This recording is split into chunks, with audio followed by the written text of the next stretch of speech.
Doubt है कि उनका राहुल गांधी से बात होता भी है कि नहीं। तो सबसे पहले देखिए, ठीक है, सुनने में आ रहा है कि इरफान दा मंत्रिमंडल संभालने जा रहे हैं, तो पहले उनको बधाई देते हैं और उनको कहेंगे कि थोड़ा सा अब ये जो कॉमेडी वाला बात करते हैं ना, देखिए इरफान दा नो डाउट उनको लोग इसीलिए फॉलो करके रखे हैं कि दिन भर का तनाव को मुक्त करें उनको सुन। तो उनको बोलेंगे थोड़ा आप सीरियस पर्सन बनिए।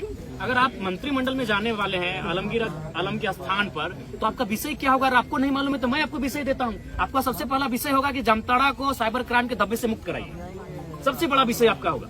आपका दूसरा विषय होगा कि जामताड़ा की स्थिति देखिएगा, जामताड़ा के 95% जो पेशेंट होते हैं वो धनबाद आते हैं इलाज करने के लिए, और आप बतौलेबाजी करते हैं। आप रणधीर सिंह के साथ बतौलेबाजी करते हैं, तो कभी भानु प्रताप शाही से, तो कभी निशिकांत दुबे से। ठीक है, कटाक्ष कीजिए, लेकिन जो जेन्युइन समस्या है, जो गंभीर समस्या, उन पे बात कीजिए, उन पे काम कीजिए, उन पे रोड मैप तैयार कीजिए। तो उनको कहाँ तैयार कर रहे थे? अगर मैं गिरिडीह लोकसभा की बात करूँ तो 3.25 लाख से 3.5 लाख एनडीए वोटर है। एनडीए का प्रत्याशी कोई रहे, आपराधिक मामला रहे, वो अच्छा काम करे या ना करे, वो अगर पैरासूट से भी आए, अगर वो कन्याकुमारी और कश्मीर से भी अगर आके गिरिडीह में चुनाव लड़ता तो उसको 3 लाख 3.5 लाख वोट आते ही आते हैं। तो यानी एक वोट आपका था एनडीए का जो 3.5 लाख के आसपास खड़ा हो रहा है। प्रत्याशी से कोई मतलब नहीं, अच्छा है बुरा है, काम करे ना करे कोई मतलब नहीं है। और ठीक उसके उल्टा भी 3 लाख वोट खड़ा है कि हम एनडीए को नहीं देंगे। तो उन 3 लाख वोटों के बीच अगर जयराम महतो 3.5 लाख वोट कर ले आता है, तो बहुत बड़ा कलेजा, जिगर और बहादुरी का काम है।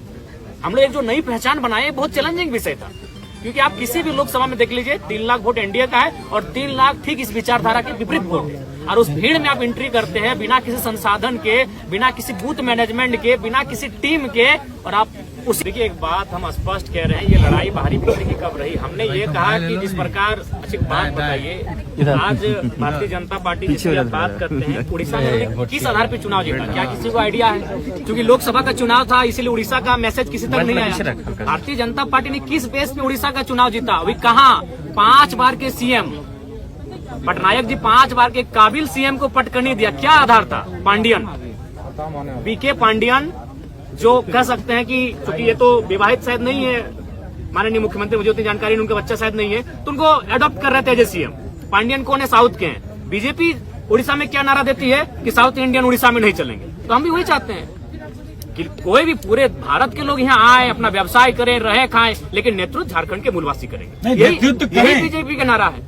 पब्लिक जनता को लेके आप क्या संदेश जनता को हम स्पष्ट कहेंगे, बिल्कुल आप ये जो भाव उत्पन्न हो रहा है, चूंकि हमारे भी लोकसभा में ये आया था कि जयराम जीतेगा तो आपको बस में बैठ के घर जाना होगा, बिल्कुल ये गलत बातें हैं। आप जहां रहते हैं, वहां आप जिस नौकरी को करते हैं, आप जहां लीगली तरीके से रहते हैं, स्वागत है आपका। हमारे लोग भी लगभग 16 से 18 लाख लोग प्रदेशों में रहते हैं, ऐसा नहीं है ये केवल भ्रम है। लेकिन हाँ, नेतृत्व का अवसर इस राज्य के लोगों को मिले, ये सबको स्वीकारना हो। अच्छा, तो झारखंड मुक्ति मोर्चा के इशारे पे काम करते हैं, तो डुमरी में हमको 90,000 वोट कैसे आता?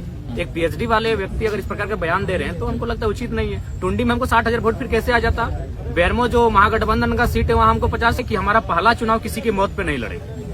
वहाँ स्वर्गीय जगन्नाथ महतो की मृत्यु हुई थी और हम लोग पहला चुनाव शुरुआत किसी की मौत से करें, ये हमारा, चूंकि हम लोग सिद्धांतिक पॉलिटिक्स करेंगे, चुनाव हार जीत से ऊपर। अगर हम लोग को केवल चुनाव ही फोकस होता तो मैं आपको बताना चाहूंगा, एक पार्टी ने तो हमको यहाँ तक कहा था कि अगर आप नहीं लड़ेगा तो देवेंद्र जी को मना दीजिए, आप एक लड़का हमको दे दीजिए चुनाव लड़ने के लिए, हम लोग को प्रत्याशी नहीं मिल रहा।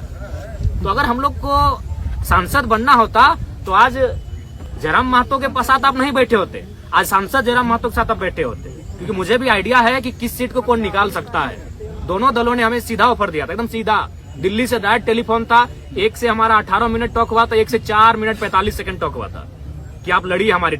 और ऐसा नहीं कि आप एक सीट से, क्योंकि हमने नेता नहीं रहे भैया, जनता का आशीर्वाद है, हम लोग जन नेता हैं, किसी सीट से चुनाव लड़ने का मादा रखते हैं, 4-5 सीटों से चुनाव लड़ने का मादा रखते हैं। और उन्होंने वही ऑफर दिया था कि आप गिरिडीह से लड़िए, आपका मन हो धनबाद लड़िए, आपका मन हो आप रांची चले आइए। मर्ज नहीं करेंगे दादा, पोस्ट अलायंस पर जनता के राय के बाद हम लोग सोचेंगे, लेकिन मर्ज कहीं नहीं होगा, क्योंकि हम लोग एक ऐसी पॉलिटिक्स कर रहे हैं कि जहां हम लोग रुकेंगे आने वाली पीढ़ी वहां से स्टार्ट करेगी। देखिए पहले बात, अभी गिरिडीह अभी भी आप जाके देखिए, आप देवेंद्र दा का जहां कैंपेन वहां जाके देखिए, आज भी लोग अपने घरों में चावल इकट्ठा करके रखे हैं, आज भी लोग अपने घरों में आलू और प्याज इकट्ठा करके रखे हैं। उस विश्वास का कत्ल नहीं होगा दादा, चुनाव हार जाएंगे, क्या होगा? यहाँ जीने के लिए कोई थोड़ी आया है, लेकिन उन भरोसे के साथ उन भरोसे का कत्ल नहीं किया जाएगा।